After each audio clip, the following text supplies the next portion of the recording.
You're listening to the Options Insider Radio Network, the home of the Options Podcast. For more quality options programs, visit theoptionsinsider.com or search for Options Insider Radio Network in your podcast provider of choice. Listeners can also access all of our programming through our mobile app available in the iTunes and Google Play stores. Select programs are also available via live stream at mixlr.com/options-insider. That's mixlr.com/options-insider. Don't forget to follow along with your favorite programs and submit your own questions for the hosts at twitter.com/options, stocktwits.com/options, facebook.com/theoptionsinsider, or via questions at theoptionsinsider.com.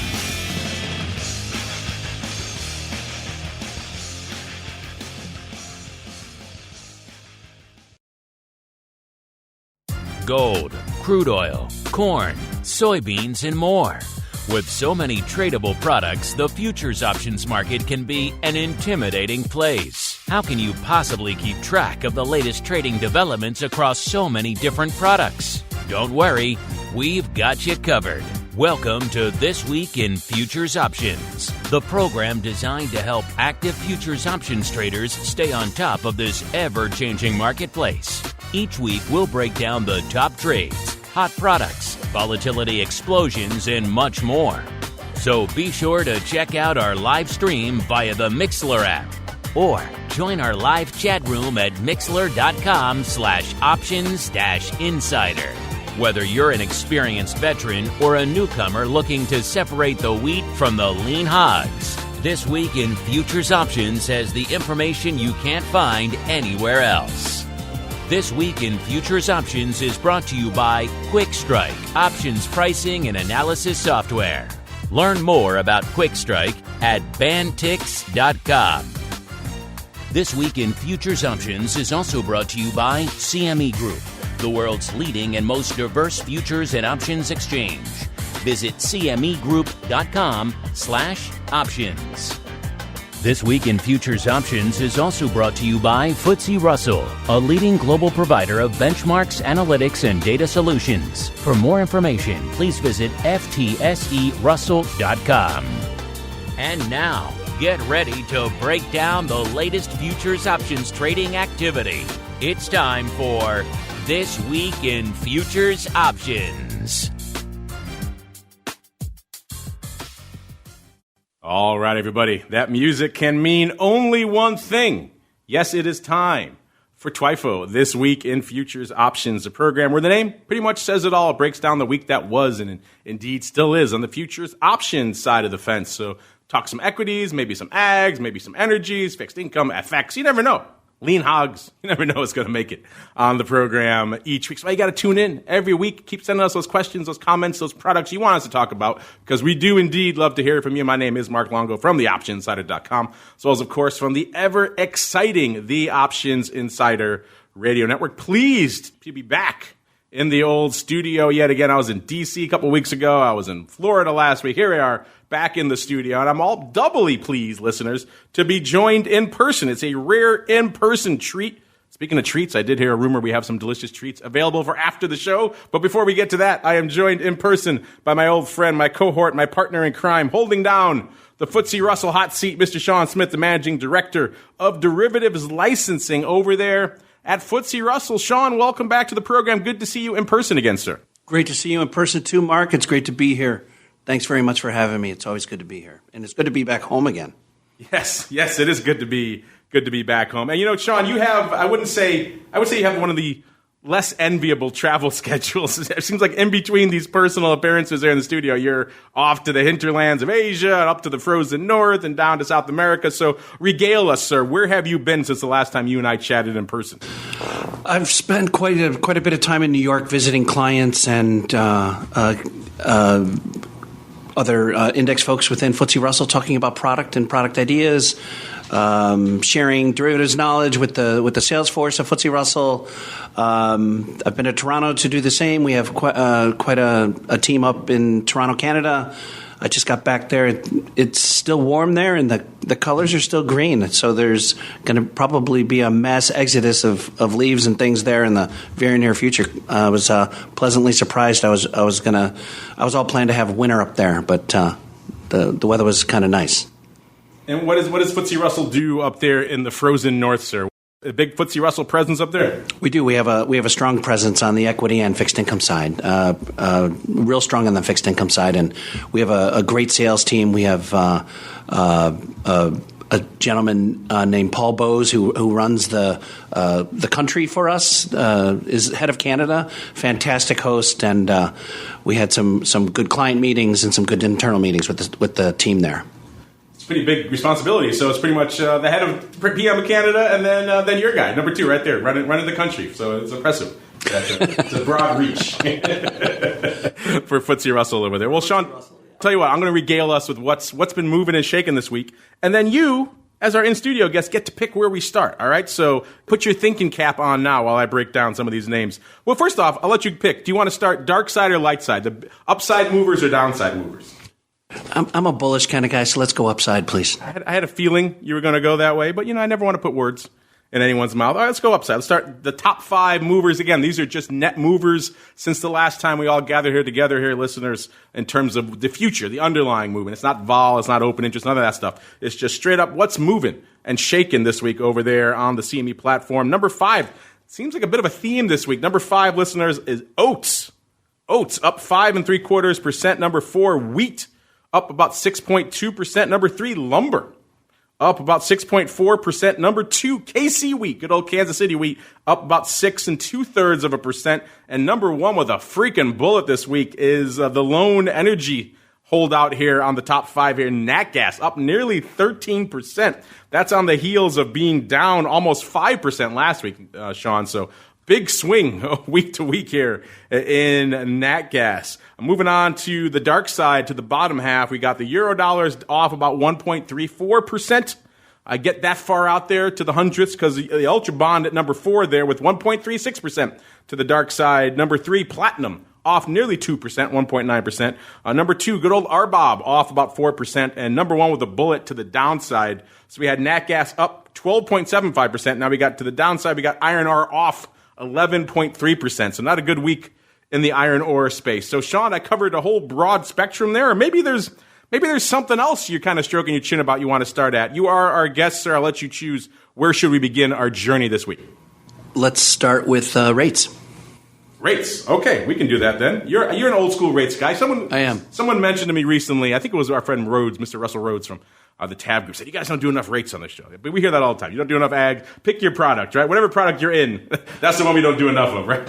I'm picking rates because it is the big driver in equities. So I think we'd follow up with equities following rates. There's a lot in rates. Anything particular you want me to sink my teeth into, or should we just go for the big dog, the Eurodollar? What's floating your boat, sir? Yeah, let's go Euros. Oh, that's your old stomping grounds, the Eurodollars. Okay, we can do that. We can make that happen, sir. Let's flip on over. Listeners, if you're playing along, of course, the place to play the home game, cmegroup.com/TWIFO, TWIFO. If you're doing that, go to that drop down there. You'll see the selection for rates. Go to U.S. rates. Bam, right at the top is Eurodollars. And you're off to the races. Now, I differ with Nick. I like to you all, except I think when it comes to Eurodollars, there's so much already in Eurodollars that it does a nice job there of a nice synopsis of what's trading. If you do view all the list of strikes, you'll be scrolling for days, Sean. So yeah, it's an interesting week out here. Eurodollars, like we mentioned, coming into the show is off about 1%, 1.33% off there. That front future actually off about almost 1.5% now here coming into showtime. And looking here, what's going on out here? Of course, rates.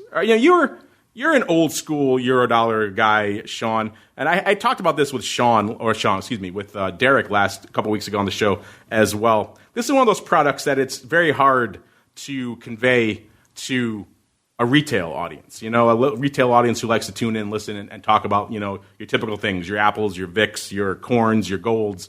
Then all of a sudden you get something like a Eurodollar. You're an old school Eurodollar pit trader. How would you convey Eurodollar to, let's say, your proverbial grandmother from Iowa, Sean? That's a great question. Eurodollars for the retail audience. You have to think about it from a simple perspective, and that is when rates are going up, the value of the Eurodollar increases, where rates go down, they kind of have an inverted effect in regards to the price because it's 100 minus the rate, right? So you just have to think about it in an inverse. When rates are going up, Eurodollars are going down. Rates are going down, Eurodollar prices are going up. So just from a simplistic perspective, just an easy way for a retail person to figure out what drives the price in what direction. And all the broad spectrum of things that trade on CME, what was it that made you cut your teeth in the Eurodollar pit of all things? The option-like ability to trade things like butterflies in times of in the futures contracts themselves. So the very option-like trading strategies that you could put on, because back when I was in there, flies didn't move very much, and when they did, there was an opportunity to capitalize on it. It's one of those pits that's, even for old school pit traders, I was in the SPX, that's not a small pit, and yet the Eurodollar is just a different beast entirely in terms of size and activity, and in terms of, you had the different colors for the different sections. It was its own beast. Let's see if we can parse it for you a little bit here this week. Like we said, Eurodollars coming at 98 1/8 or so out there on that front future contract out there. It's got looks like about a month to go. Nove is that front contract here. The vol looks like it's kind of a mixed bag with the front kind of couple of terms coming off pretty hard, about 1.5 points and 2.25 points respectively. And then you get beyond that, you get out to Jan, so you get into next year, and the vol actually ticking up a little bit. So that kind of reflects a little bit of that bifurcated term structure we see in some of these rates types products, where there's a clear line of demarcation as to how this stuff breaks down. Let's see what the active month out here was. Decent, with exactly half, 50% of the paper going up out here in the Eurodollar. Remember, when we're talking paper, Eurodollars is a different beast, because we're talking about just in one option, one strike, one call, you're seeing more paper than in most of the other products we're going to talk about, maybe combined. So let's start off here. The number one with a bullet trade this week, Sean, was in Dees. It was the Dees 98 3/8. I love seeing the old eighths again. It's like an old school refreshing thing, Sean. You don't see a lot of ticks and eighths and the old teenies, the old 16ths again. Yeah, it brings back days of trading equity options. The smallest was a teeny. Back in the good old days. In the good old days. Things were wide and you could actually trade them. Just don't short the teenies. Yes. I knew a few guys on the CBOE who used to do that. Whenever there was a teeny bid for anything remotely, irrelevant, they would hit it. Those guys would inevitably change jackets, I'd say, every 3 to 6 months, maybe a year on the outside. They'd always somehow come back. I don't know. Someone else would back them again, but they were always back. But that strategy, it had a very finite shelf life, shall we say. It works until it doesn't. Very true. And when it didn't, it was they usually weren't around a little bit after that. But yeah, I digress here. Let's get into the Eurodollars. 98 3/8 is where the action was. It's kind of the at the money. That was the call side, listeners. Let's break down some of this paper that's going up here this week. Monday was the quiet day, only 3,100 contracts. Tuesday, 78,400 went up with these 98 3/8 calls. Wednesday, 12,000. Today, a paltry 43,700, total of 137,000. Again, listeners, if I get into some of the other metals or even some of the ags, you're not going to see the entire complex doing that much paper, let alone. This is one month, one strike, one call even, not even the entire strike, doing 137,000. That's why I say, Sean, I say trying to convey this amount of paper to anyone on the retail side of the fence, it's a daunting prospect, I think, to say the least. Because look, next strike, 98.25 here, doing 116,000 contracts. I mean, the paper here is just is astronomical. Is that kind of what Massive. You remember from being out there? Yeah. That the liquidity in the Eurodollar complex continues to be just massive. Both sides of the market, and extremely tight. It's just high volume. And it just trades like no other product. It truly does. I'm looking here to try to draw some interesting nuggets. Everything is really tight. Everything is around that 98 or so strike for all the most active things this week. I don't see any real crazy outliers. I'll tell you what, I'm going to do exactly what I said I'm not going to do, Sean. I'm going to click the very dreaded in Eurodollars, select all. It's going to take my computer probably a minute to process this much data, listeners. But then we're going to see if we could see any funky out. Here we go. Oh, look, now I'm scrolling for days, Sean. Here we go. But yes, looking for some interesting outlier strikes as we go out and beyond a little bit. Obviously, the months and the different series. You have the greens, you have your blues, you have your reds. Looking here, I don't see a lot of. It's all pretty tight, Sean, around that. Is that pretty normal? Just talking options, it's usually the case. It's usually at the money's trade the most, yeah. I'm looking here for some of the outliers, and they're pretty small. Like the 96 and 3/8 puts did 5,000 contracts this week, so not nowhere near what the kind of around at the money. And that's what most options products do that, but sometimes we see little aberrations pop. Let's go to the skew here really quickly before we move out. Again, DEES was where most of the action was this week. Let's look at the skew. The puts last week were cheap. They were 6.2% cheap to the at the money. This week, they're even cheaper. They're 11.5%. So puts coming in here, skew-wise in Eurodollars. Looking at the calls, calls were where the bid was, but that's coming off a little bit this week as well. They were nearly 10% rich, 9.1% rich to the at the money. This week, a paltry, a mere 4.5%. So calls coming in, puts getting cheaper. Interesting things afoot out here in the Eurodollar. Sean, we could spend all friggin' day in Eurodollars if we wanted to. There's enough paper to parse it just on this one page, let alone if I start scrolling. But then other people are going to get mad at me that other complexes aren't getting on the show. So where should we go next, sir, in our endless foray to the world of futures options? Let's head to equities, please.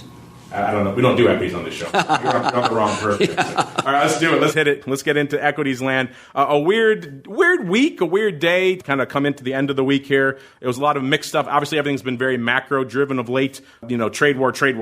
Now, of course, we have the prospect, a lingering prospect of perhaps a deal in Brexit. So that, of course, boosting the market. Also, I was pleased to see a little bit of the focus returning back to all things micro with earnings on the horizon again this week. So we had some decent earnings. Pretty much every bank you know of on the planet reported this week. We also saw some tech names like IBM and Netflix moving the market north a little bit this week as well. So a combo of decent micro earnings as well as some perhaps optimistic macro news. That combo did lead the market into a bit of a rally today. Most of the indices were up about 0.5%. Now coming into the later portion, and certainly started this show, they've given up a lot of that now. There were Dow was actually unched coming in earlier in the show. We saw VIX itself at about a little bit shy of 14, about 13.75 or so. That puts it down about 1.25 points from last show. The old volatility of volatility, a.k.a. the VVIX, at about a 92.5. That's also down. It was right around 100 at our show last week. Now we're down to a 92.5. And our old friend RVX, Sean, was really weird because when I was in D.C. and then we did the show again last week from Florida, RVX was almost literally unched. It was like maybe a 0.03 different.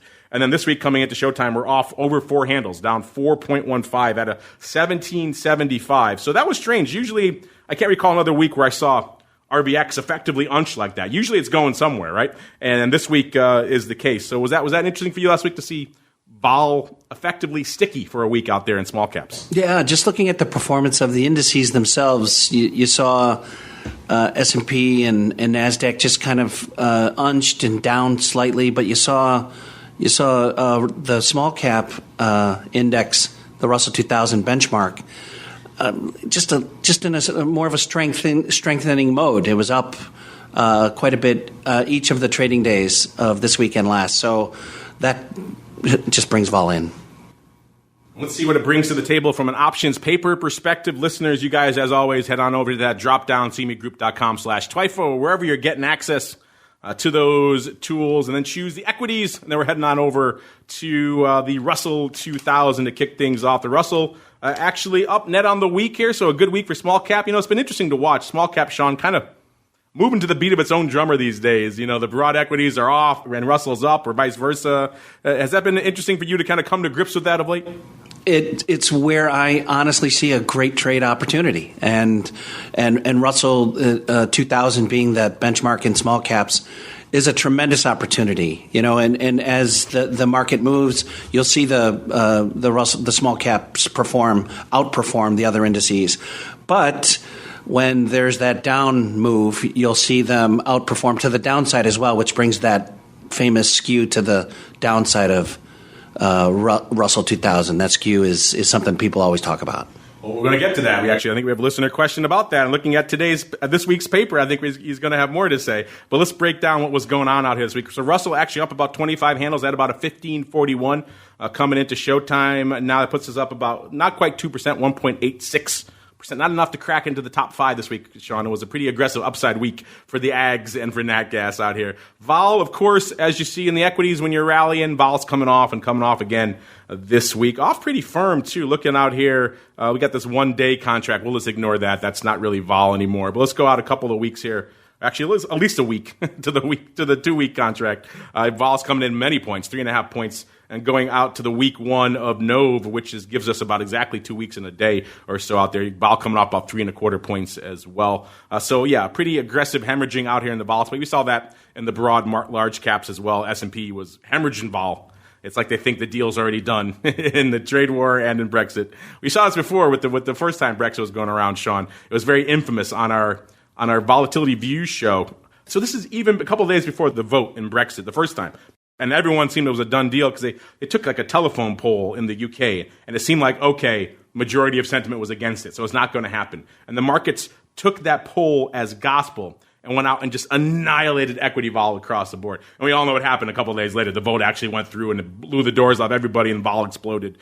Not quite seeing that same degree of, shall we say, dismissiveness in the market, but they are crushing it pretty hard here this week. It'll be interesting to see if we get another crazy vote over the weekend or something crazy happens. And once again, all these guys who were, hitting every bid in the equity space, they may want to keep a little bit of their powder dry for moments like this. Speaking of moments, see what's lighting it up out here, Sean.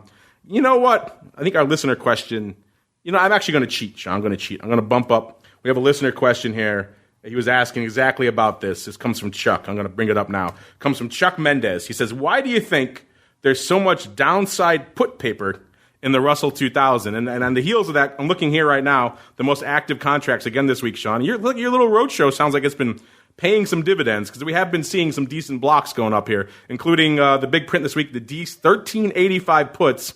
So that's about 160-odd handles or so out of the money here in DEES, going up over 2,000 times. And the 13.5 puts also out here in March of next year, doing nearly 2,000 times as well. So that's exactly what Chuck was mentioning. He's like, it seems like every week, Sean, there's this aggregation of Russell liquidity around these far out of the money puts. You think that's because of that skew you mentioned earlier? What do you have to say here for Chuck? Why do you think there is so much interest in this particular portion of the skew curve here in Russell? I think there's a strong desire for protection on one side of the trade, but I also think that there's a tremendous opportunity to harvest volatility on the other side of that trade. So you're going to find good two-way flow. The other interesting thing about Russell options are you've got CME's product and you've got CBOE's RUT options, which are much larger in notional value. They're 100 multiplier versus the 50. So you get much more bang for your buck trading the RUTs on CBOE. And I'm sure Rick Rosenthal is going to thank me for saying that today. And it's an opportunity to one, hedge that downside risk, two, to take advantage of that volatility on the sales side of those options. And looking up here, those 1385 puts there in December went up over 2 days, a couple of blocks of over 1,000 each on Tuesday and Wednesday. And then the 13.5 puts went up all on Wednesday, big block of nearly 2,000. So yeah, there is still a lot of interest, and that was all opening on the March puts there. So opening far out of the money put paper. Just pick a week, Sean. I don't even have to look. I can just pull up the Russell, and I say to myself, I bet you it's a lot of opening out of the money put paper, and that's exactly what it is again this week. So our listener clearly picked up on that. You're a keen-eyed, keen-eared listener there, Mr. Chuck. And I think you're right. I think it has to do with that put skew is a little bit. Let's look at that skew really quickly and see. Let's see. So the action this week was coming in mostly DEES. Let's look to DEES and see what was going on. Actually coming in a little bit this week. It was about nearly 19% rich to the at-the-money last week. In DEES this week, about 18.4. So coming in ever so slightly. And then the calls, they were about 13.7% cheap at the money. This week, 14.6% cheap. So the calls coming in and puts coming in. So that's not surprising. Vols coming in, you're going to see a little bit of a contraction on both ends of the wings there. But interesting stuff. Does seem like I'll have to dig into some of these put trades a little more, Sean, and see if they are indeed opening harvesting or if they're opening buying. What's going on? But someone or some big firms have an interesting axe to grind on the downside here in Russell 2000. They continue to play. So it sounds like Legion of Travel, sir, has been paying dividends of late. I think so as well.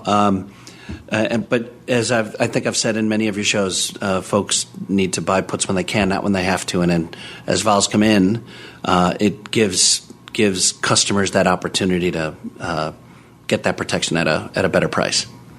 We could talk equities the whole show, Sean, but we have to move on to other categories as well here. I think we have some more listener questions for you, so don't take your listener question answering hat off, I should say. Easy for me to say here, as I'm many shows deep here. Let's move on to energy. We always talk WTI. Let's mix up the script a little bit, Sean, because last couple of weeks, nat gas has been on fire. First to the downside, then to the upside. Last week, of course, was off about 4.5%. This week, like we mentioned, it was up 12, almost 13%. So big swings in both directions here in nat gas. Again, you guys listeners can follow along. Pull on the drop down there. Head on over to energy and then nat gas. You want to pull that top one up there. That's where most of the options paper is to be found. Interesting week. We even saw some fluctuations intra-week. We saw it rallying earlier on Wednesday, then settling off a little bit. There are still these lingering concerns about a supply glut out there. Even though we're talking about cold weather, we already have these bomb cyclones hitting the Northeast out there, yet that's not enough even to spark it. Yet nat gas up on the week, so enough to overcome those concerns, at least so far this week. And people are looking ahead to the reports from the EIA. They're looking for what they're expecting, a record surge in domestic nat gas stockpiles. And that seems to be outweighing hopes of increased demand. But this week, not so much. It seems like increased demand may be winning the day because we're up again. So it's a crazy topsy-turvy market. Let's see what's lighting it up here this week in this ever-moving product. And it looks like it was indeed the NOVE contract did most of the paper, 53.5%. Going up in this contract that has about 11 days to go. So short-term contract does not keep people away. They're playing. And it's right there. The at-the-money strike is about 2.35 or so out here. And it was the two even puts that were lighting it up out here in NOVE with about 2 weeks. Actually, not even 2 weeks, about 11 days to go here. 34,000 of those bad boys, the lion's share coming on Monday, 20,000 there. The rest kind of evenly scattered throughout the week. Slightly closing, actually. It looks like maybe some people getting the heck out of Dodge on that 2-put strike. Not surprising as we're rallying. Maybe that 2 strike seems like a little bit distant in the rear view mirror. 2 puts also active out there in DEES, doing about a third of the paper going up in DEES this week with about the 2 puts, again, leading the dance out there, 28,000 of those. The lion's share also on Monday, 11,000 there, 8,600 on Tuesday, 5,100 today, and again, also slightly closing. So closing on the 2 puts across the board seems to be the order of the day out here. Let's go out to DEES because we have a little bit more time to parse there and look at what's going on from a skew perspective. Puts actually getting a little bit cheaper there. They were 3% rich to the cheap to the at-the-money this week. They're 3.9%. So again, maybe some closing put sales having something to do with that. The calls getting a little bit cheaper as well. They were about 7.1% rich to the at-the-money this week, 6.6%. So that bid to the call seems like it worked out this week because we had a nice rally ho here in all things energy, all things nat gas. Mr. Sean, what do you think? Should we stay in energy? Should we give the folks a taste of WTI, or should we move on somewhere else, sir? The ball is in your court. You know, those big moves in ags have me going. I'd love to have some ag conversation, and if Nick was here, he'd probably agree. So right, maybe in the honor of Nick, we talk about some of those big moves, and you know, I'm sure a lot of it's weather related, but those were some interesting moves. So I thought it would be good to look at, like, Oats was up 5, almost 6%, right? Yes. So ags were lighting it up. That's another product complex, Sean, where the users are very vocal. They've been writing into us and like saying more ags. So they want more rates, they want more ags. Well, got you covered here on the show today. You're right. So we got Oats up 5.75% this week, wheat up 6.2%, lumber up 6.4%, and KC wheat up 6.65%. So what do you think? We haven't talked wheat in a while. Should we hit some good old wheat, Sean? What do you think? Let's go wheat. Let's do it. Let's go old school. So you're going over to the drop down, going to ags. You're going to grains and oil seeds. Clicking SRW wheat. And let's see, number one with a bullet out here this week. Wheat, by the way, this is the SRW wheat, KC wheat, of course. Moving more this week, but not doing more from an overall options volume perspective. SRW wheat, easy for me to say. 525 is our at-the-money strike right now. So we're looking at about net, actually, a decent rally of about 17 handles or so on the week. Vol up across the board, so a strong upside move contributing to a lot of vol up, pretty much a point and change pretty much everywhere you look. Lion's share of the volume, nearly half, about 48%. Come in here in the DEES contract here, and we're threatening 5.25. It was the 490 put that was leading the dance this week, listeners, doing about 5,700. Remember, this is when I said, when talking Eurodollars paper, we're seeing more volume, that one call strike in Eurodollars, and we're seeing in the entire good old SRW wheat complex. That's pretty much the case here again, with total of, let's say, about 94,000 contracts across the entire spectrum this week. So a little bit different beast when we're talking volume here. But still, number one with the bullet, 490 puts. And that was opening as well. It's about net opening, about half of that opening. So interesting, the lion's share come in Monday and Tuesday about 1,800 and 1,700 respectively. So opening downside put paper, maybe some folks fading this rally, not thinking it's meant to last. Others maybe taking an opportunity to harvest a little bit of the old risk premium over here. Either way, that's number one with the bullet. Very close to it are the 480 puts as well, with about exactly 5,000, 49.99 to be precise here, going up this week. The lion's share coming actually today, 22.76 today, about 2,100 on Monday. The rest kind of scattered throughout the week. Slightly opening there as well. So opening downside put paper in DEES. That's kind of interesting out here, given the fact that we are on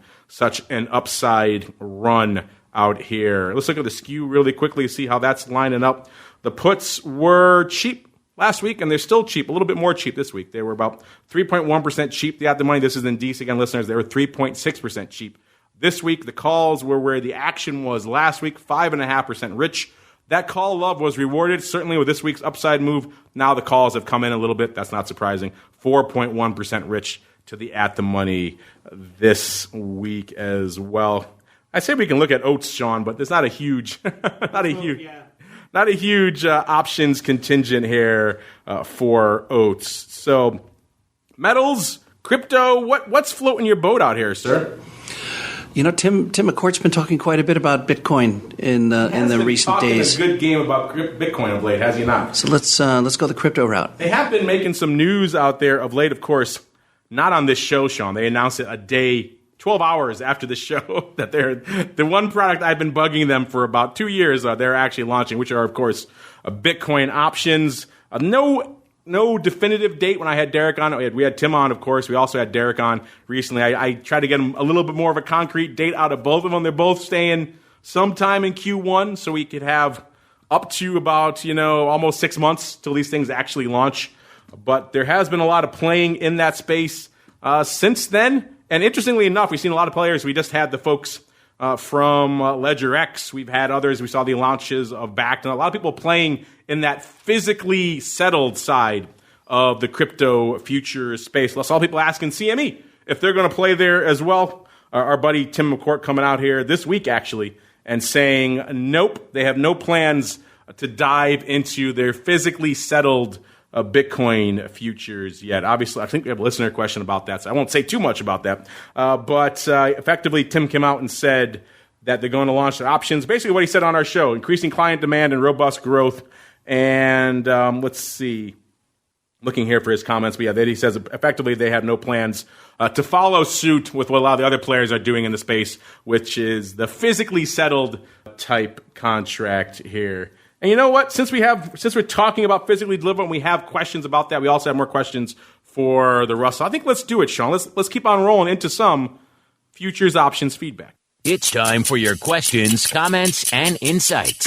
It's time for Futures Options Feedback. Submit your questions at twitter.com/options, facebook.com/The Options Insider, stocktwits.com/Options Insider, or via questions at theoptionsinsider.com.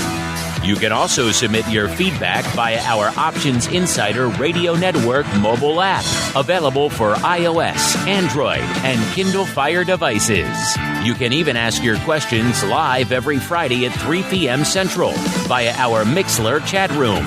So grab the Mixlr app or just search for Options Insider at Mixlr.com. That's MIXLR.com.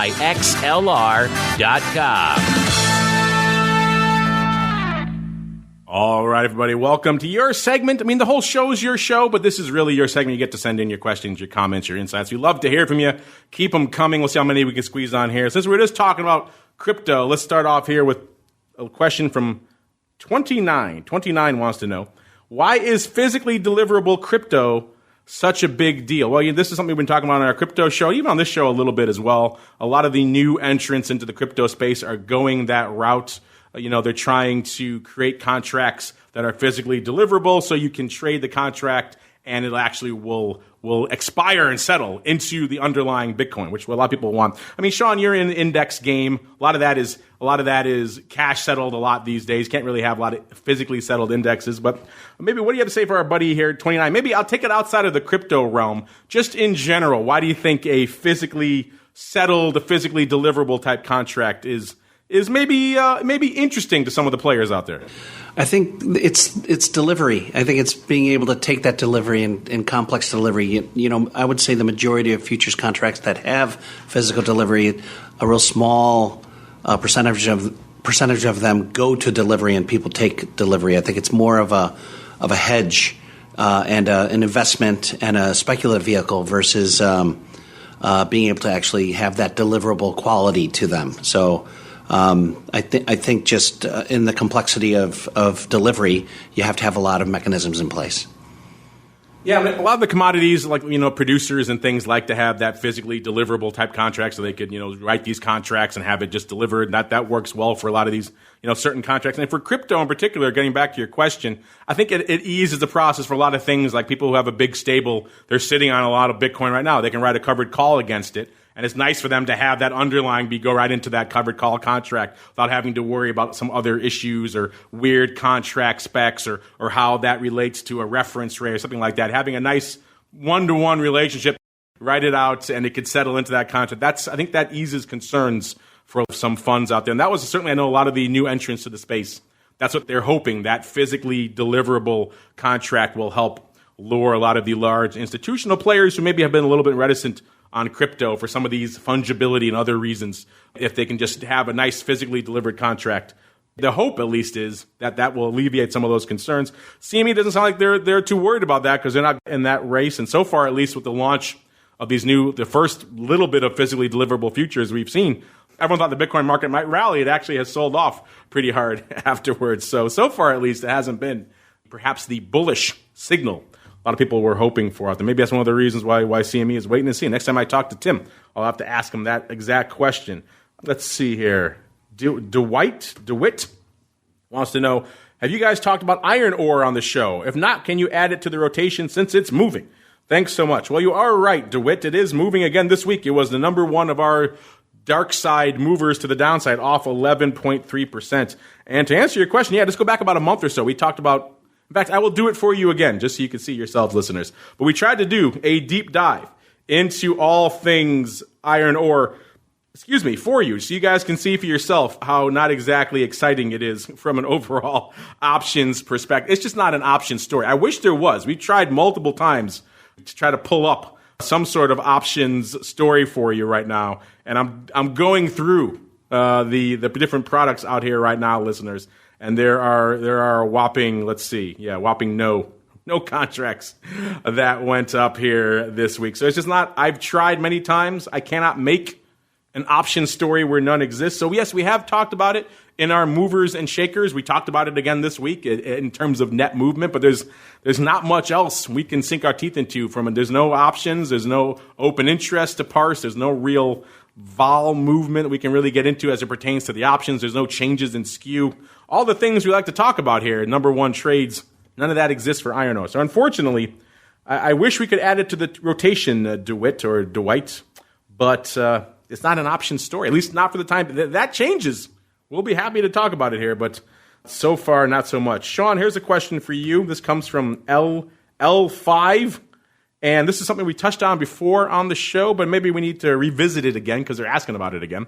L5 wants to know, very succinctly, why are there no more RVX options? I know a lot of this happened before your purview over there at FTSE Russell, but from your perspective, why are there no more RVX options going on out there? Well, you need to step back and realize there's no RVX futures today, so you don't have that opportunity to trade a future against these options as well. So to have the options, you need an underlying. I will say that the ability to trade the RVX volatility versus VIX, you'd have to trade the Russell 2000 options today. And we're talking to SIBO Global, the desire for an RVX future, and then graduate to options again. And I'm excited to continue that conversation, but please reach out to Rick Rosenthal at CBOE with your client demand for the products, and CBOE reacts to client demand in a fantastic way. You'll be happy to know, Sean, and indeed LF5. When I think it's hit the network. If not, it'll hit the network soon. I chatted with Ariane over there at the SIBO. She kind of heads up a lot of those new initiatives over there. And I put the question to her about RVX, and she seemed more receptive than I thought in the past. So maybe there is hope, Sean. I'm telling you, it's the momentum is heading in the right direction there. It's behaving so uniquely in and of itself right now, right? That there's enough of an argument just for that reason alone. Maybe you want to. Obviously, the index is out there; it's being disseminated. But it would be nice to have a nice product. And obviously, you're right; the future should lead the way. So maybe, Ella, your question should be: why is there no future first, and then we get to the options? If small caps continue to behave this way, I don't think it'll be. It's not unforeseeable, sir, that we will see a return. I would think. I completely agree. Of that, there you go. So you're on the same page. Yep, we're on the same page there. You can always tell a genius because he thinks exactly like you. Right? All right, let's bring it home with this one. This comes from just Andrew. Andrew wants to know: can you add a collar report to the show? We identify attractive collar opportunities in products with high call skew, low put skew, and attractive upside potential. This guy just wants us to do all the work for him, Sean. He's like, hey, you just identify the good ones, and I'll go put it on. Pick my winners. Yeah, pick my winners for me.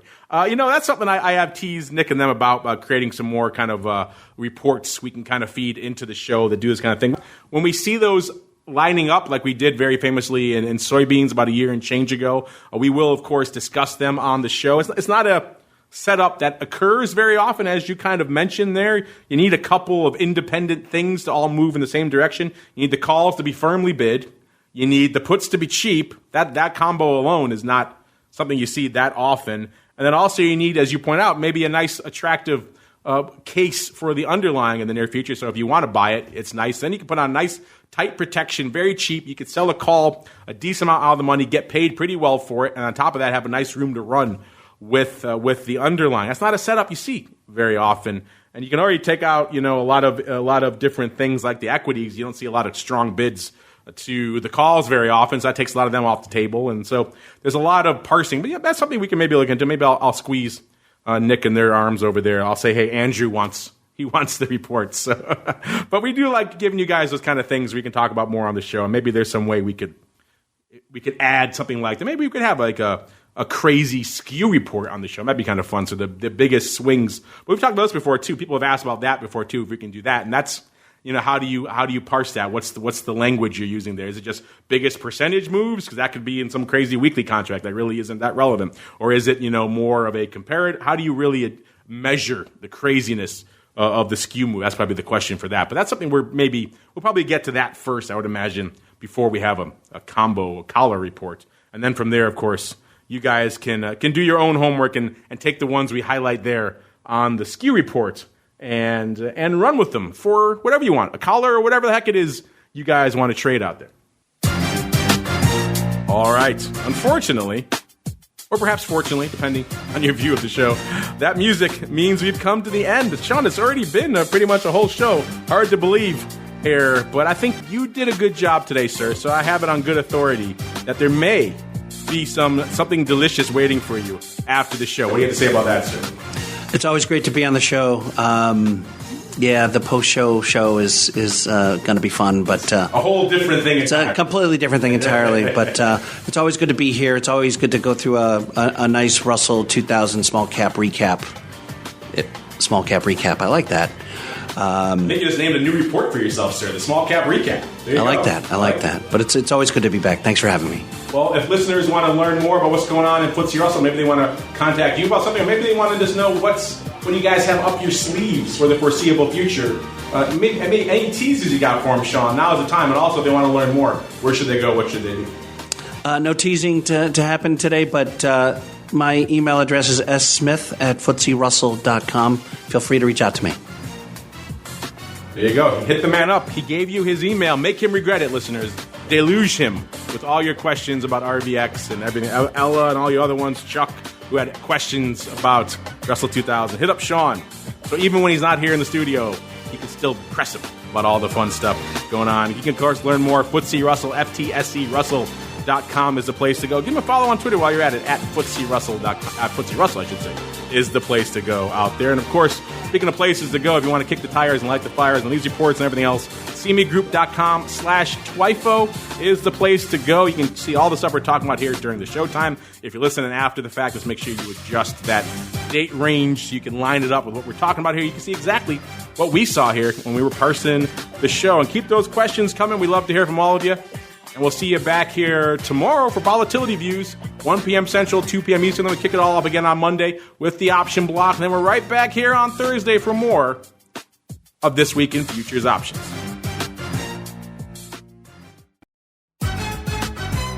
This Week in Futures Options is brought to you by QuickStrike, options pricing and analysis software. QuickStrike offers powerful and flexible options analysis and pricing tools via an easy-to-use web-based interface. View prices on outright options or spreads with comprehensive page-level analysis controls. Build trades, manage risk, or explore historical volatility. QuickStrike has you covered, with market data reports ranging from open interest to the term structure of volatility. QuickStrike is the perfect addition to your trading toolkit. Learn more about QuickStrike at bantix.com. That's BANTIX.com. And don't forget to follow us on Twitter at QuickStrike1. That's QuickStrike1. This Week in Futures Options is also brought to you by CME Group, the world's leading and most diverse futures and options exchange. CME Group's markets help individuals and businesses around the world manage risks and seize opportunities.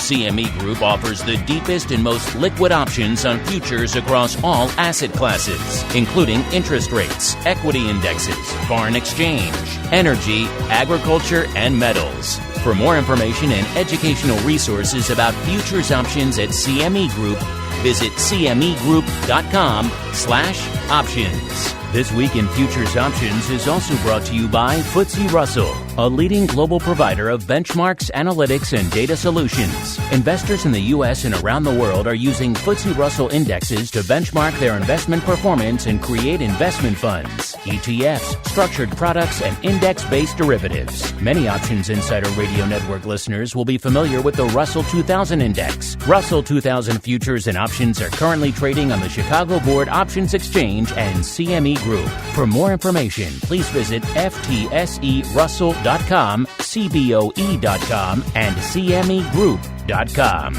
This broadcast is intended for informational and educational purposes only and does not constitute trading advice or the solicitation of purchases or sale of any futures or options. The rulebook of the applicable exchange should be consulted as the authoritative source on all current contract specifications. You're listening to the Options Insider Radio Network, the home of the Options Podcast. For more quality options programs, visit theoptionsinsider.com or search for Options Insider Radio Network in your podcast provider of choice. Listeners can also access all of our programming through our mobile app available in the iTunes and Google Play stores. Select programs are also available via live stream at mixlr.com/options-insider. That's mixlr.com/options-insider. Don't forget to follow along with your favorite programs and submit your own questions for the hosts at twitter.com/options, stocktwits.com/options, facebook.com/theoptionsinsider, or via questions at theoptionsinsider.com.